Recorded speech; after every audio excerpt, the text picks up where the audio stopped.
మరి ఈ కార్యక్రమంలో మరి సిర్పూర్ కాజీనగర్ మన incharge BRS party incharge Praveen అన్న గారు కూడా మరి ఇప్పుడే రావడం జరిగింది.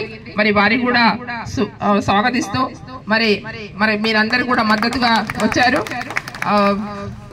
మరి వారికి కూడా స్టేజి అలంకరించాలని కోరుకుంటున్నాం. నమస్కారం అన్న. అయితే ఈరోజు ఏదైతే మేము టైగర్ జోన్ మరి ఆ రోజు కావద్దు అనేసి మేము ఆ రోజు చెప్పాం. ఆ ప్రకారంగా గత ప్రభుత్వంలో కాలేదు. మరి ఈ ప్రభుత్వంలో మరి ఎవరైతే ఆదివాసులు ఇవాళ పుట్టలలో గుట్టలలో ఉన్నవంటి నివసిస్తున్నవంటి ఆదివాసులకు మరి వాళ్ళ రోడ్స్ కానీ మంచినీళ్లు కానీ వాళ్ళకు వ్యవసాయ భూములకు పట్టాలు కానీ లేకపోతే ఇల్లు కానీ వాళ్ళ రోడ్స్ కానీ లేకపోతే వాళ్ళకు కరెంట్ కానీ లేకపోతే వాళ్ళకి మన స్కూల్స్ కానీ ఇవన్నీ సదుపాయాలు కల్పించక ఇంకా అక్కడ ఉన్నవంటి ఆదివాసులని